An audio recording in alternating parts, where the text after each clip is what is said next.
Hola, en este video vamos a introducir los primeros temas de lo que conforma el módulo 2 del curso, que tiene que ver con variable aleatoria discreta. Esta es la agenda para el video de hoy. Vamos a hablar sobre variable aleatoria, vamos a hacer una definición de qué es una variable aleatoria, algunos ejemplos de variable aleatoria y la clasificación, cómo se clasifican las variables aleatorias. Luego hablaremos de la función de masa de probabilidad, que es una función que permite asignarle probabilidad a los valores que toma la variable. Y luego hablaremos de algunos tipos de variable aleatoria, algunos tipos de distribución de probabilidad discreta, como la variable aleatoria uniforme, la variable aleatoria de Bernoulli, la variable aleatoria geométrica y la variable aleatoria de Poisson. Empecemos. En el módulo 1 nosotros vimos que para describir matemáticamente la incertidumbre usamos un modelo probabilístico que está compuesto de un espacio muestral y de una ley de probabilidad. Y veíamos que una vez se ejecutaba un experimento aleatorio, pues iba a ocurrir un resultado, y en varias ocasiones vimos que el resultado puede ser no numérico. Por ejemplo, el lanzamiento de una moneda. Si yo lanzo una moneda, el resultado va a ser cara o sello.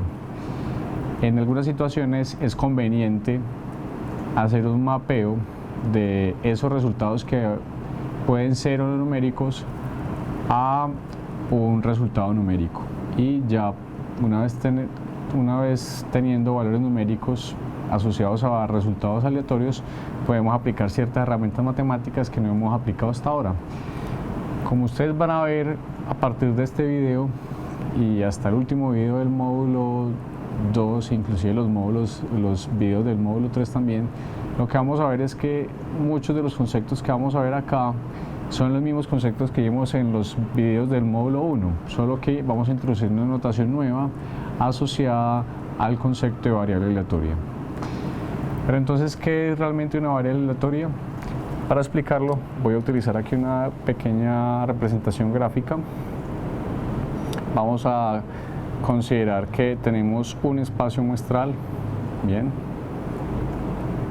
donde hay una serie de resultados, y yo defino entonces una variable aleatoria que voy a representar en este caso con una X mayúscula. Y esa variable aleatoria es una regla que permite hacer un mapeo de los resultados que están en el espacio muestral a un número del conjunto de los reales. Entonces, eso es básicamente lo que vamos a hacer con una variable aleatoria. Vamos a mapear cada resultado del espacio muestral a un número real. Entonces, este resultado va a tomar un valor A determinado que hace parte de los reales.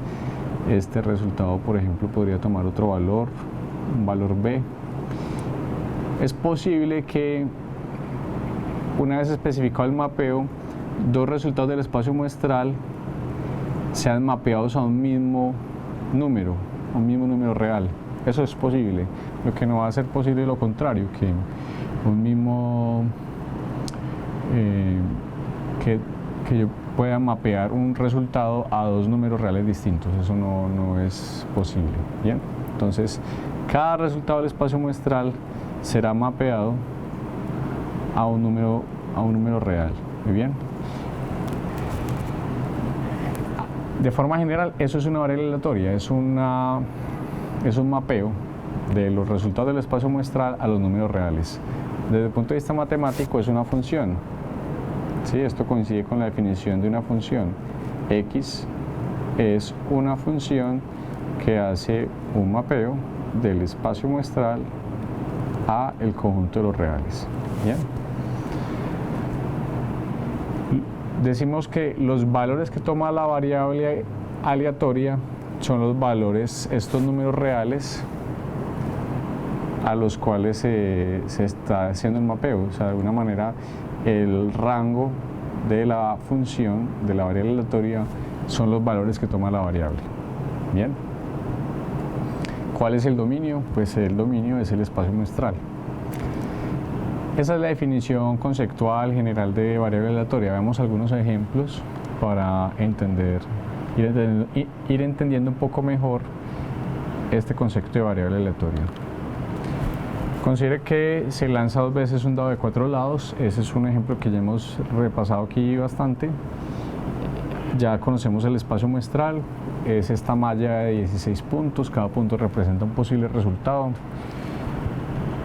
Y yo puedo, sobre ese espacio muestral, para ese experimento en particular, puedo definir una o más variables aleatorias. Aquí muestro algunos ejemplos. Yo puedo decir, bueno, una variable aleatoria puede ser que el valor máximo del que la variable aleatoria va a ser el valor máximo del primer y el segundo lanzamiento. Por ejemplo, entonces, para ese caso, si yo defino esa variable como x, entonces, ¿qué valores tomaría esa variable? Pues va a tomar los valores de esa variable va a tomar los valores de 1, 2, 3 o 4. Bien. Si yo miro acá este resultado del espacio muestral que representa la pareja 4, 3, es decir que cayó 4 en el primer lanzamiento y 3 en el segundo, entonces ¿qué valor tomaría la variable aleatoria de x, que es el valor máximo del primer y segundo lanzamiento? Pues va a ser 4. Entonces este resultado del espacio muestral sería mapeado a este número real que es el 4. Bien. Y x tomaría entonces ese valor si al lanzar el dado 2 veces el resultado es 4, 3. Muy bien. Si el resultado no fue 4, 3, sino que fue, por decir algo, 2, 2, que es este que estoy también señalando acá, entonces el mapeo, ¿cuál va a ser? ¿Cuál es el máximo de 2 y 2? Es 2, ¿sí? Por definición. Entonces la variable haría el mapeo al valor 2, la variable tomaría el valor de 2. Muy bien. Aquí estoy definiendo otra variable aleatoria que es la suma de los 2 lanzamientos, aquí abajo. Bien. Voy a llamar a esa variable de otra manera, llamémosla y, por ejemplo. ¿Sí? Y esa variable, ¿qué valores tomaría? Entonces, si yo miro todos los posibles 16 resultados, yo sé que voy a tener que y va a tomar valores desde 2 hasta el valor de 8. Bien. 2, 3, 4, 5, 6, 7 y 8. Y entonces si yo tomo este mismo valor que tenía acá, que era el 2, 2, pues entonces el mapeo, o sea, y aquí, y tomaría el valor de 4, porque el resultado del lanzamiento, de los 2 lanzamientos fue 2 y 2, y pues la suma de los 2 nos va a dar 4. Por lo tanto, y definida de esa manera, como la suma de los 2 lanzamientos, va a ser igual a 4. Y para este, que es 4, 3, pues y tomaría el valor de 7. Muy bien. Aquí hay otro ejemplo, y es que el primer lanzamiento es mayor que el segundo. Si eso se da, entonces la variable toma el valor de 1, y si no, toma el valor de 0. Entonces, si yo tomo de nuevo estos mismos 2 resultados, para este tenemos que el primer lanzamiento es mayor que el segundo, sí, por lo tanto, si yo defino esta variable como z, entonces z tomaría el valor de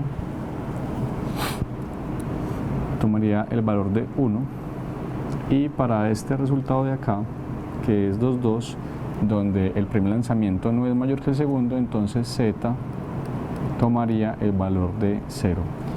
Como ven, dependiendo de cómo yo defina la variable aleatoria, ella va a tomar valores de acuerdo a los resultados del espacio muestral. Muy bien, entonces aquí tenemos otros ejemplos Considere que yo tengo una clase de probabilidad, por ejemplo, y escojo un estudiante al azar.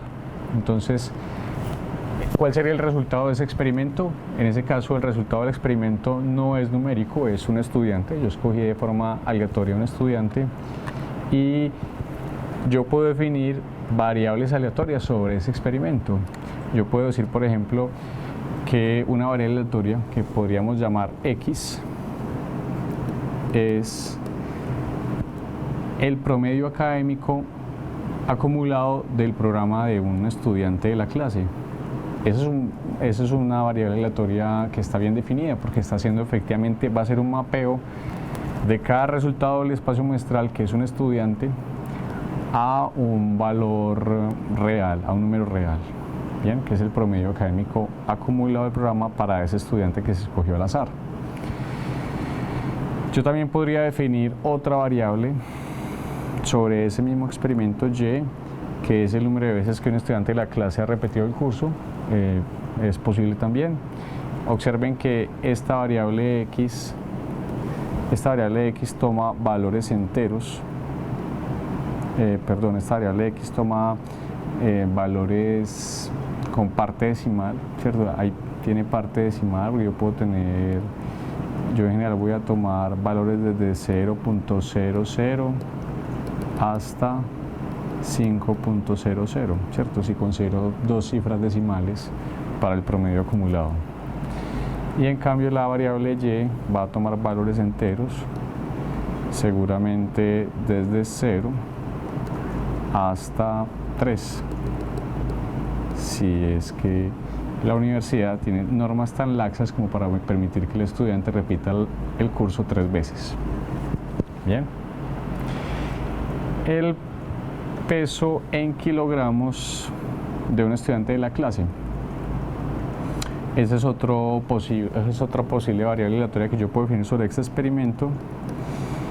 Y de nuevo es una variable que va a tomar valores seguramente con alguna parte decimal. Muy bien. Entonces este es un buen ejemplo porque nos muestra cómo puedo definir yo variables aleatorias sobre un experimento donde el resultado de ese experimento es no numérico, pero que es valioso definir variables aleatorias para esos resultados, hacer un mapeo de esos resultados a alguna variable que nos va a dar unos valores reales.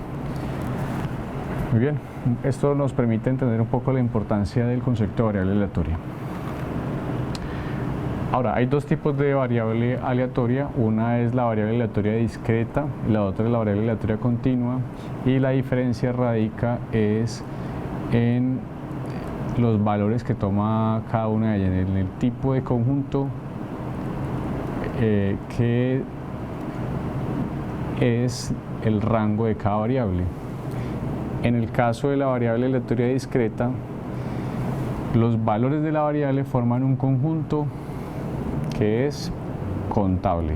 Bien, puede ser infinito, pero debe ser contable. Eso es algo que ya habíamos visto antes. Y una variable aleatoria continua toma valores que forman un conjunto no contable. Esa es básicamente la diferencia entre esos dos tipos de variable. En este módulo 2 nos vamos a concentrar en variables aleatorias discretas. En el módulo 3 veremos ya variables aleatorias continuas. Vamos a ver que realmente la diferencia conceptual entre las dos es muy poca. La diferencia va a radicar sobre todo en los procedimientos matemáticos para hacer cálculos de probabilidad dependiendo de la naturaleza de la variable.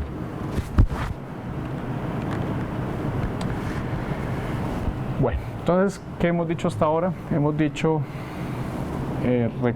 que una variable aleatoria es un mapeo del espacio muestral a un número real, pero hasta ahora no hemos hablado nada de probabilidad, ¿cierto? Solamente hemos dicho que yo tengo un espacio muestral donde tengo unos posibles resultados y que si yo defino una variable aleatoria, pues lo que estoy haciendo es un mapeo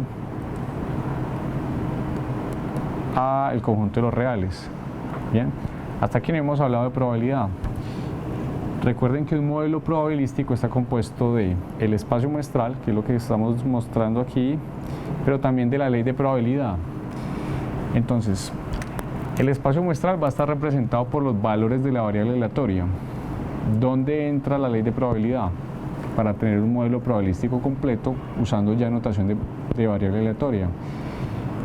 La ley de probabilidad entra, o mejor, está representada por una función que se conoce como la función de masa de probabilidad y que vamos a abreviar de ahora en adelante con esta abreviatura PMF, que estoy subrayando aquí en verde, que realmente es la abreviatura en inglés para Probability Mass Function. ¿Bien? Entonces, ¿qué es esa función? Esa función de masa de probabilidad es una función que le asigna una probabilidad a cada valor de la variable aleatoria. Miremos aquí la definición. Estamos diciendo que esta es la notación para una PMF, para una función de masa de probabilidad. Usamos una P minúscula y como subíndice usamos la variable, el nombre que le dimos a la variable en mayúscula, y luego esa misma letra que estamos utilizando para designar la variable aleatoria, pero en minúscula. Entonces aquí hay que hacer una observación sobre la notación que es bien importante. Vamos a utilizar de ahora en adelante, sea para variables aleatorias discretas o continuas, vamos a utilizar letra en mayúscula para la variable aleatoria. Bien. Recuerden que la variable aleatoria es una función, ¿sí? Y letra en minúscula, la misma letra, pero en minúscula para el valor que toma la variable aleatoria, para un valor particular que toma la variable aleatoria. Entonces, es importante hacer esa distinción de notación porque también hay una distinción conceptual. Recuerden que una variable aleatoria es una función, ¿sí? Es una regla o un mapeo. Es una regla para hacer un mapeo del espacio muestral a un conjunto de los reales. En cambio, esta es un valor numérico, ¿sí? Es un número real. Bien, hay una diferencia grande entre una función y un número real. Bien, son cosas diferentes, son objetos matemáticos diferentes. Entonces vamos a denotar de ahora en adelante con letra mayúscula la variable aleatoria y con letra minúscula un valor particular que toma la variable aleatoria. Y eso es lo que estamos diciendo acá. Lo que estamos diciendo acá es que la PMF de X, que representamos de esta manera, evaluada en un X particular, es la probabilidad de que la variable tome ese valor particular, ¿sí? En otras palabras, la PMF de X permite asignarle una probabilidad a cada valor de la variable aleatoria, ¿cierto? O sea, nos permite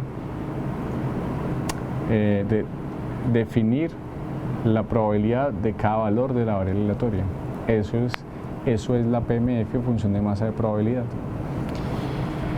Y pues, como la PMF representa la ley de probabilidad para una variable aleatoria, pues debe cumplir con unas propiedades asociadas al axioma de normalización. En general, a los axiomas de probabilidad. Entonces, por ejemplo, acá, esta primera propiedad corresponde al axioma de normalización. Si yo sé que cada resultado del espacio muestral va a ser mapeado a un valor de la variable aleatoria, entonces si yo sumo las probabilidades de todos los valores que toma la variable aleatoria, estaría sumando las probabilidades de todos los resultados del espacio muestral, y eso por el axioma de normalización debe ser igual a 1. Muy bien, entonces eso justifica, o mejor, permite explicar esta primera propiedad de la PMF, y es que si yo sumo la PMF para todos los valores de X, debe ser igual a 1 para que sea una PMF legítima. Bien, para que represente una ley de probabilidad legítima asociada a la variable aleatoria. Hay otra que corresponde al axioma de no negatividad. Obviamente la PMF de X, como es una probabilidad, pues debe ser mayor o igual que 0. Y esta es otra propiedad, y lo que nos dice es que la probabilidad de que la variable aleatoria pertenezca a un conjunto determinado será la suma de la PMF de X para todos los X que pertenezcan a ese conjunto. Esta tercera propiedad quizás suene un poco abstracta, pero ahora vamos a ver un ejemplo para entender mejor esta tercera propiedad. Ese ejemplo es el que presento acá. Imagine que usted lanza 2 veces un dado de 4 lados y desea preguntarse, bueno, ¿cuál será la probabilidad de que la suma de los 2 lanzamientos sea mayor que 5? Yo aquí puedo definir una variable aleatoria asociada a este problema, que va a ser, yo puedo decir X es la suma de los 2 lanzamientos. Bien, y entonces puedo reescribir la pregunta que me están haciendo en términos de probabilidad, en términos de la notación de probabilidad, y decir, bueno, la probabilidad que me están pidiendo es la probabilidad de que X sea mayor que 5. Bien, ¿cómo calculo esa probabilidad? Para poder calcular esa probabilidad, pues yo necesito primero encontrar la PMF de X y entender bien qué valores toma X. ¿Sí? Vamos a ver acá, bueno, ahí está reconfirmando lo que acaba de escribir. X es la suma de los 2 lanzamientos. Yo tengo que el espacio muestral es de nuevo los 16 posibles resultados. Asumimos que son equiprobables, y en ese sentido yo puedo determinar los valores que toma X, que es la suma de los 2 lanzamientos. Ya lo habíamos visto antes, son estos valores desde 2 hasta 8, y la PMF de cada valor. ¿Sí? Un poco para justificar estos valores de la PMF, hagamos algunos cálculos. ¿Sí? Hagamos algunos cálculos para que se pueda entender bien de dónde salen estos valores de la PMF de X para cada valor de X. Tomemos, por ejemplo, la PMF de X para 4, o sea, yo calculo la PMF de X para X igual a 4, entonces eso por definición es la probabilidad de que X sea igual a 4. Muy bien, por definición. Ahora, ¿cuándo X va a tomar el valor de 4? Cuando la suma de los 2 lanzamientos sea igual a 4. ¿Cuándo va a ocurrir eso? Yo me voy aquí al espacio muestral y voy a resaltar, digamos, cuáles son los resultados del espacio muestral que hacen que X tome ese valor. ¿Cuáles serían? Serían, por ejemplo, 1, 3, sería también 3, 1 y 2, 2. Esos 3 resultados hacen que X sea igual a 4, que la suma de los 2 lanzamientos sea igual a 4. Como cada resultado tiene una misma probabilidad, que es un 16avo, entonces yo, bueno, tengo que la probabilidad de que X sea igual a 4 es la probabilidad de que se dé la pareja 3, 1 o 1, 3 o 2, 2. Bien, estos son resultados que son mutuamente excluyentes. Aplicamos axioma de aditividad, sumo las probabilidades de cada uno tiene una probabilidad de un 16avo, por lo tanto la probabilidad de que X sea igual a 4 es 3 16avo, que es lo que aparece acá. Bien, la probabilidad de que X sea igual a 4, o la PMF de X evaluada en 4, es 3 16avos. De igual forma podemos hacer el cálculo para el resto de valores de X. Muy bien, este cálculo lo que nos permite reforzar la idea de que Cuando X toma un valor particular es porque un resultado del experimento aleatorio ocurrió que hace que X tome ese valor. O sea, es recordar que X o la variable aleatoria no es más que un mapeo de los resultados del espacio muestral a un número real. Por eso siempre que necesitemos determinar la PMF de una variable aleatoria, primero habrá que tener muy claro cuál es el espacio muestral y cuál es la ley de probabilidad sobre ese espacio muestral. Muy bien.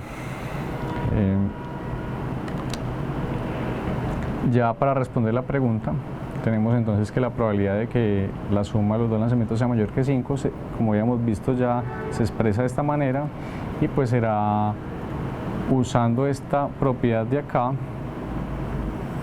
¿sí? Será la suma de la PMF de X para los valores de X que hacen que se cumpla que X es mayor que 5, es decir, para X igual a 6, 7 y 8. Eso es lo que estamos haciendo acá. Sumamos esas probabilidades y eso es la probabilidad de que X sea mayor que 5, que es cuando X es igual a 6 o X es igual a 7 o X es igual a 8. Son resultados mutuamente excluyentes, se aplica axioma de aditividad y llegamos a ese resultado.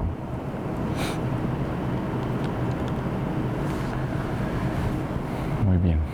Vamos a ver ahora entonces algunas variables aleatorias de interés que son bastante usadas. Vamos a empezar con la variable aleatoria uniforme. Una variable aleatoria uniforme, en términos generales, es una variable aleatoria que toma valores finitos y esos valores son equiprobables de forma muy general, ¿sí? Ahora, para mirar un caso particular en el que la variable toma valores enteros, por ejemplo valores enteros entre un rango AB, como estamos mostrando aquí abajo, ¿sí? Entonces la distribución de probabilidad para esa variable, o la PMF, estará dada por esta función, ¿sí? Para cualquier valor de K, donde K, como lo estamos viendo acá, es un número entero que va a estar entre A y B, la PMF de X va a ser igual a 1 sobre n, donde n es igual al número de valores que hay en ese rango entre A y B, que es B menos A más 1. Por notación podemos decir entonces que X se distribuye de forma uniforme con parámetros A y B. Para ese caso particular en el que la variable toma valores enteros en un intervalo cerrado entre A y B. Entonces en esta notación pues es resaltar que este símbolo, que es una virgulilla, se puede leer como se distribuye de tal forma, ¿cierto? Digo, X se distribuye de forma uniforme con parámetros AB. Colocamos entre paréntesis el o los parámetros de la distribución, en este caso los extremos del intervalo en el que la variable toma valores. Muy bien. Un ejemplo que presentamos acá entonces es el lanzamiento de un dado y X es el valor de lanzamiento. En ese caso la variable tomaría valores X, bien, tomaría valores entre 1 y 6 y la PMF de X para cualquier K sería igual a un sexto si K es igual a 1, 2 o 6 y 0 en otro caso. Esa sería la PMF. Muy bien.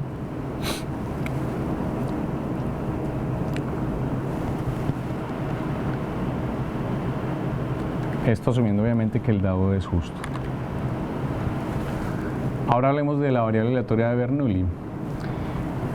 La variable aleatoria de Bernoulli la definimos como aparece acá, ¿sí? Como estamos mostrando aquí al lado izquierdo. Es una variable que va a tomar solo dos posibles valores, 1 en caso de un éxito y 0 en un caso de un fracaso. Esta variable la definimos en situaciones donde tenemos un experimento donde los resultados se pueden dividir en dos tipos, éxito o fracaso. Un ejemplo sencillo es el lanzamiento de una moneda. Tengo que lanzo una moneda y puedo obtener una cara o un sello.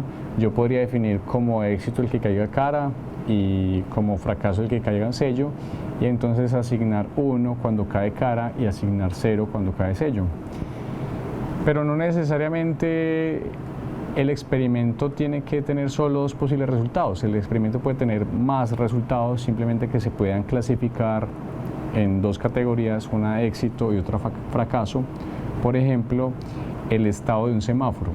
Digamos, un semáforo normalmente va a tener 3 estados o 3 colores, verde, rojo y amarillo, y yo podría definir como éxito que esté en verde y como fracaso que no le esté, es decir, que esté en amarillo o que esté en rojo.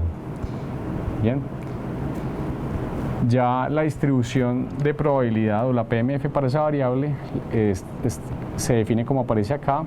Va a ser igual a P si X es igual a 1, es decir, P va a ser la probabilidad de éxito y 1 menos P será la probabilidad de fracaso. Y la notación, como la presentamos aquí abajo, donde el parámetro de la distribución es la probabilidad de éxito, es P. Algunos ejemplos de este tipo de variable aleatoria los presentamos aquí a la derecha. Ahora vamos a hablar de la variable aleatoria binomial, que por definición es el número de éxitos en n intentos independientes o en n etapas independientes. Cuando tenemos un experimento que puede ser dividido en n etapas independientes, donde en cada etapa el número de posibles resultados, los resultados son los mismos, digamos, los posibles resultados siempre van a ser los mismos en cada etapa y van a ser solo 2. Entonces, y me interesa preguntarme por el número de éxitos que hubo en esas n etapas. Bien, o sea, en cada etapa voy a tener dos posibles resultados, éxito o fracaso. Bien, entonces, si tengo n etapas independientes, puedo tener máximo n éxitos o quizás 0 éxitos o 1 o 2 o 3, en general desde 0 hasta n, y me interesa preguntarme por la probabilidad de que se den un número particular de éxitos en esas n etapas o en esos n intentos del experimento. Una cosa importante para resaltar acá es que esas etapas o esos intentos deben ser independientes entre sí, que el resultado de una etapa no dependa de otra, del resultado de otra. Y la distribución para ese tipo de escenarios de variable aleatoria es la que presentamos acá. Bien, esto es algo que ya habíamos visto al final del módulo anterior.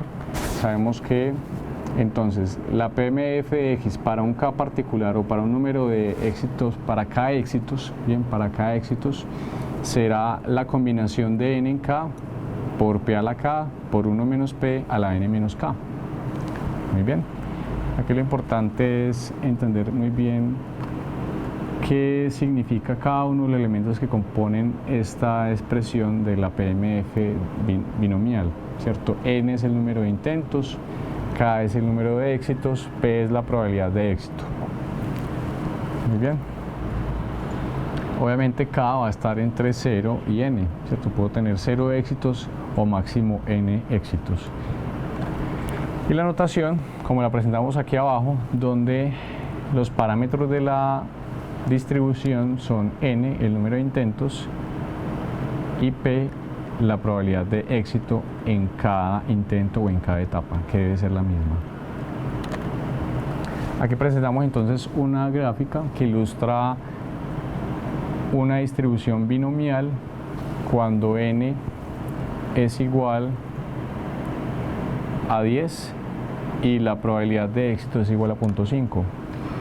Observen que el valor más probable es K igual a 5. Eso tiene sentido. Si nosotros si interpretamos esto como el lanzamiento de una moneda justa, ¿cierto? Donde el éxito es que caiga cara, pues la probabilidad de que caiga cara va a ser 0.5, es decir, P igual a 0.5. Y si yo lanzo esa moneda 10 veces, entonces n igual a 10. Si la moneda es justa, lo más probable es que esos 10 lanzamientos, 5 sean cara, es decir, que obtengamos 5 éxitos. Por eso K igual 5 es el valor más probable. Bien, un poco para interpretar un poco el comportamiento de la distribución binomial.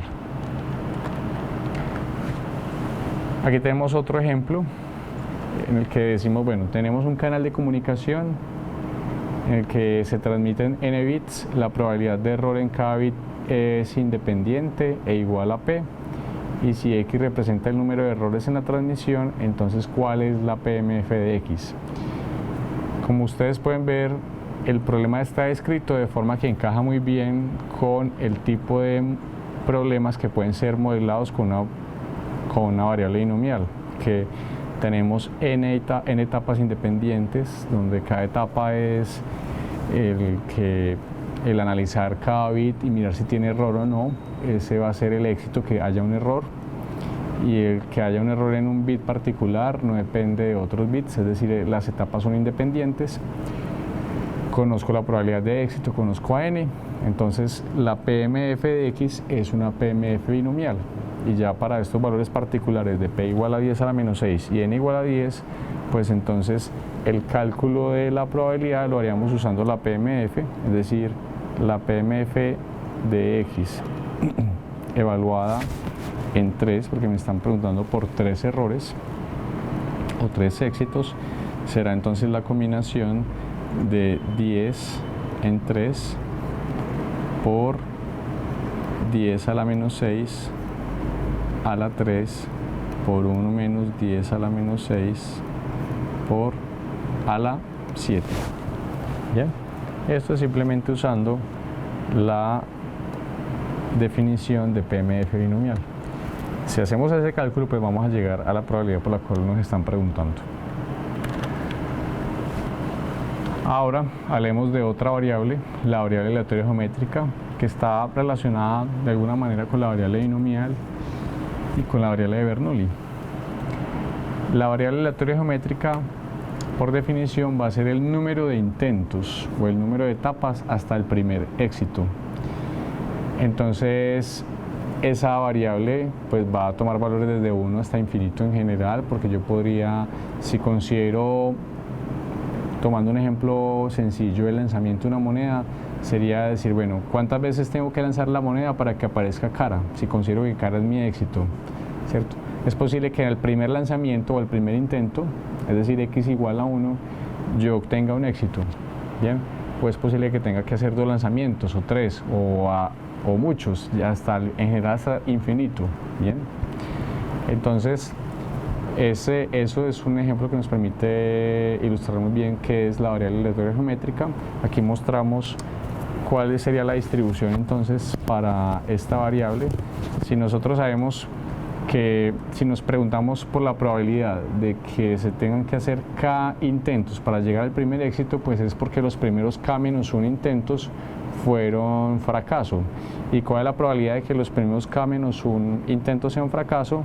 Pues es 1 menos p a la k-1. Bien, y multiplico eso por la probabilidad de que el último intento, el k-décimo, sea un éxito, que es p. Eso justifica la forma que tiene la distribución geométrica como la estamos presentando acá. Esta es la notación, la que mostramos aquí abajo, y pues el parámetro de la distribución geométrica es la probabilidad de éxito en cada intento. Aquí presentamos el comportamiento de la distribución geométrica para p igual a 0.5. Podemos observar que, como se espera, la probabilidad vaya disminuyendo a medida que k va aumentando. Si tomamos de nuevo el ejemplo de la moneda, pues lo más probable es que al primer lanzamiento yo obtenga un éxito o que caiga cara, si la moneda es justa, con p igual a 0.5 precisamente, y pues es muy poco probable que yo tenga que hacer muchos lanzamientos, es decir, que k sea grande para yo obtener un éxito, para que caiga una cara. Bien, eso es un poco para explicar el comportamiento de la distribución geométrica, ¿cierto? A medida que k aumenta, pues la probabilidad va a disminuir. Es poco probable que yo tenga que hacer muchos intentos para llegar a un éxito si P es igual a 0.5. Muy bien. Ahora veamos este otro ejemplo, también retomando el ejemplo del canal de comunicación, y en este caso la pregunta es cuál es la probabilidad de que se presente el primer error en el cuarto bit, si suponemos que la probabilidad de error es igual a P. Entonces eso quiere decir que los primeros 3 bits estaban bien, no hubo error en ellos, eso con una probabilidad 1 menos P a la 3, y eso lo multiplico por P para obtener la probabilidad por la que me están preguntando. Esa sería la probabilidad de que el primer error ocurra en el cuarto bit. Vamos a hablar ahora de la variable aleatoria de Poisson. Por definición, esa variable va a representar el número de ocurrencias de un evento de interés en un intervalo de tiempo específico o en una área específica, cuando nosotros conocemos la tasa promedio de ocurrencia de ese evento. Un ejemplo es, imagínese usted una fila en un banco, ¿cierto? Imagine que usted va a un banco y empieza a estudiar cómo se comporta la fila en una de las taquillas. Podemos entonces definir que el evento de interés es la llegada de una persona a la fila, ¿sí? Nosotros podríamos, mediante un estudio estadístico, determinar en promedio cuántas personas hay en la fila en un intervalo de tiempo determinado. Y me interesa, o me puede interesar, preguntarme por cuál es la probabilidad de que en ese intervalo de tiempo específico existan un número determinado de personas en la fila. Entonces ese número determinado de personas en la fila va a representar el número de ocurrencias del evento de interés, si es que una persona llegue a la fila, y yo conozco la tasa promedio de ocurrencia a la que llegan personas a esa fila. Entonces si tengo situaciones como esas, entonces podría utilizar una distribución de Poisson. Entonces acá la distribución para esa variable es como la presentamos aquí. Bien. Obviamente los valores que va a tomar la variable van a ser desde 0 hasta infinito. Yo puedo tener 0 ocurrencias o infinitas ocurrencias en general en el intervalo de tiempo de interés. Y en la notación podemos ver que el parámetro de la distribución es lambda, donde lambda es la tasa promedio que yo conozco de ocurrencia de el evento en un intervalo de tiempo de interés. También podría ser en un espacio dado, en un área determinada, pero lo que más se utiliza es la dimensión de tiempo.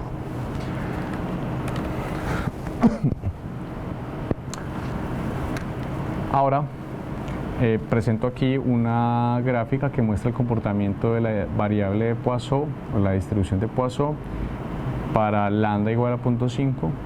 Podemos ver que es una función que es monotónicamente decreciente, y para darle un poco de sentido a esta gráfica, observen que si yo digo que en promedio el evento ocurre 0.5 veces en un intervalo de tiempo dado, pues entonces los valores más probables de la variable van a estar alrededor de 0.5. 0.5 está por acá, bien, y pues los valores más probables son 0 y 1. Bien, entonces es un poco para entender por qué los valores más probables son esos, 0 y 1, porque son los que están cerca a la tasa promedio de ocurrencia del evento.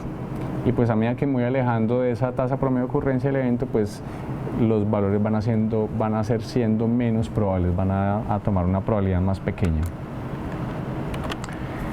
Observen que si ya lambda es igual a 1, entonces voy a tener dos valores que tienen la misma probabilidad. Por aquí tengo de nuevo un comportamiento similar al anterior, en el sentido de que los valores que están alrededor de 1 son los más probables, que son 0, 1 y 2, y a medida que me voy alejando de ese lambda o de la tasa promedio de ocurrencia, pues esos valores van a ir siendo menos probables. Y observen que ya cuando lambda es mayor que 1, en este caso 1.5, entonces tenemos que primero la probabilidad va a crecer y luego empieza a decrecer de forma monotónica. Entonces aquí podemos ver de nuevo que los valores más probables están alrededor de lambda, que va a estar algo como por acá, 1.5, y ahí de nuevo los valores van a empezar a tomar probabilidades más pequeñas a medida que se van alejando del valor de lambda. Aquí tenemos un ejemplo. Tómese un momento para leerlo, pause un momento el video, léalo, intente usted solucionarlo y luego retoma el video para que vea aquí la solución. Observamos entonces que nos dan la tasa promedio de ocurrencia del evento, el valor de lambda. Nos están diciendo que en promedio se reciben 2 visitas por minuto, entonces lambda es igual a 2. Voy a colocar acá para recordar visitas por cada minuto. Muy bien. Y nos preguntan por la probabilidad de que haya al menos una visita entre las 3 am y las 3:01 am. En este caso, nuestra variable x es el número de visitas. Entonces observen que yo conozco la tasa promedio de visitas por minuto y me preguntan por la probabilidad de que se dé un número de visitas específico. Eso coincide con la definición de una variable de Poisson. Aquí entonces usamos la definición de la PMF de Poisson. Yo digo entonces que la PMF de X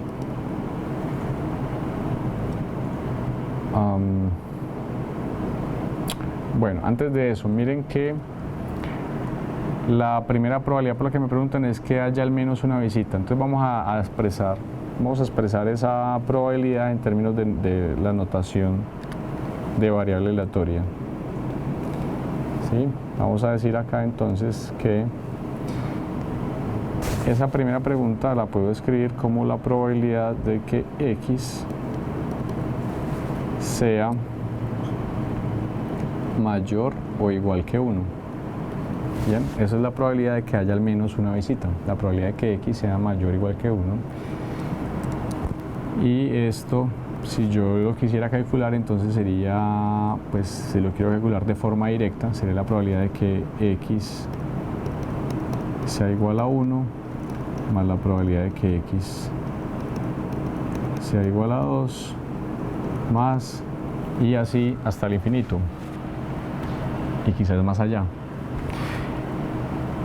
Si yo intento calcular esta probabilidad así, pues voy a estar en problemas porque necesitaría sumar infinitos términos y calcular cada término utilizando esta PMF. Pero puedo hacer el cálculo de manera un poco más inteligente. Yo puedo decir, esta probabilidad es igual a 1 menos la probabilidad de que X sea igual a 0. Porque yo sé que X va a tomar valores desde 0 hasta infinito, ¿sí? Entonces la probabilidad de que X sea mayor o igual que 1 pues va a ser 1 menos la probabilidad de que X sea igual a 0, porque yo sé con toda seguridad que si yo sumara las probabilidades desde 0 hasta infinito, eso tiene que dar 1, porque es una PMF legítima. Eso es algo que se puede demostrar, no lo vamos a hacer aquí, pero efectivamente esta PMF Poisson es legítima, es decir, si yo sumara esa PMF para acá desde 0 hasta infinito, pues daría 1, y por lo tanto puedo hacer algo como lo que estoy mostrando acá.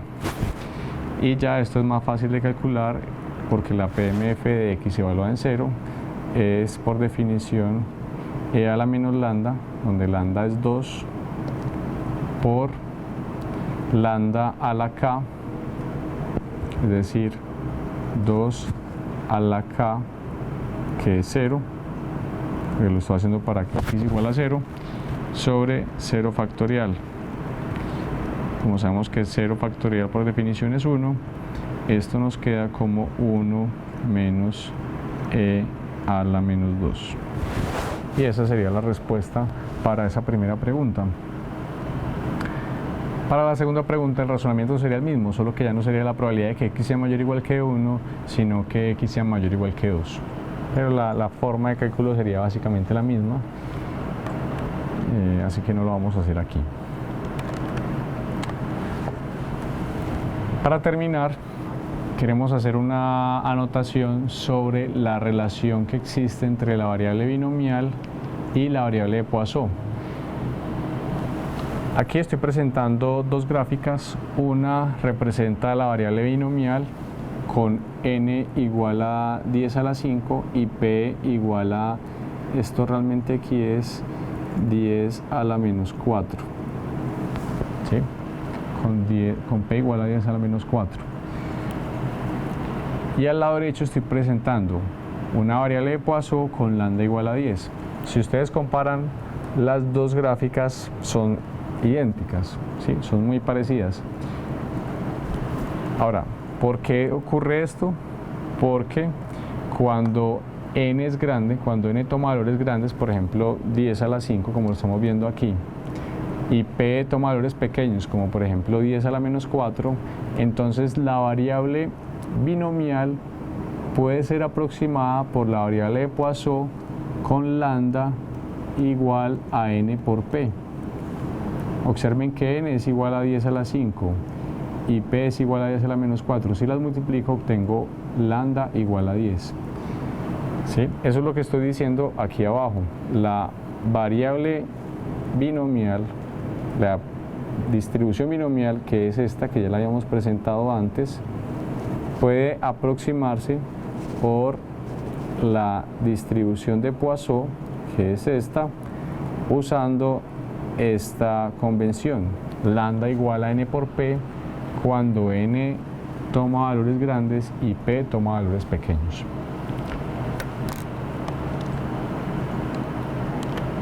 Ahora, numéricamente, ¿qué tan buena será la aproximación? Pues aquí tenemos un ejemplo que nos permite entender qué tan buena puede ser la aproximación. Este ejemplo puede calcularse tanto a través de la variable binomial como a través de la variable de Poisson. Vamos a verlo. Si yo utilizo la variable binomial de este problema, tengo que n, que es uno de los parámetros de la binomial, es 10 a la 6, porque me están diciendo en la pregunta que es 10 a la 6 dígitos, y p, que es la probabilidad de éxito, es 10 a la menos 6, porque me están diciendo que la tasa de error promedio es de un dígito en 10 a la 6, entonces la probabilidad de que haya error en un bit es 10 a la menos 6. Por lo tanto, usando la distribución binomial, yo tendría que la probabilidad por la que me preguntan será la PMF de x, si x es una variable binomial evaluada en 3, y será una combinación de 10 a la 6 en 3 por la probabilidad de éxito, que es 10 a la menos 6 a la 3 por 1 menos 10 a la menos 6 a la 10 a la 6 menos 3, que es n menos k. ¿Esto a qué es igual? 0.0613 22.095. Vamos a ver ahora por qué tantas cifras decimales.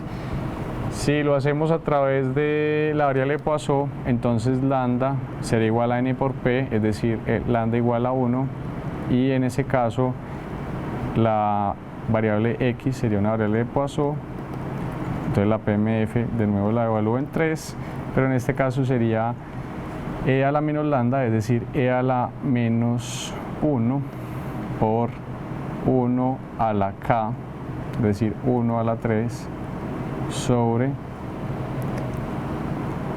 k factorial, es decir, sobre 3 factorial. Bien. Y esto es aproximadamente igual a 0.0613 2402. Si ustedes comparan este valor que fue calculado a través de la binomial con este valor que fue calculado a través de la de Poisson, se van a dar cuenta que son valores que son bastante aproximados, es decir, los primeros 5, 6, las primeras 7 cifras decimales son las mismas, es decir que la aproximación es bastante buena, pues tengo una muy buena aproximación de la variable binomial a través de la variable Poisson, y pues este cálculo que presentamos acá es mucho más sencillo que este cálculo que presentamos aquí arriba. Bien, es una cosa bien interesante. Bueno, eso es todo. Muchas gracias por la atención prestada. Hasta pronto.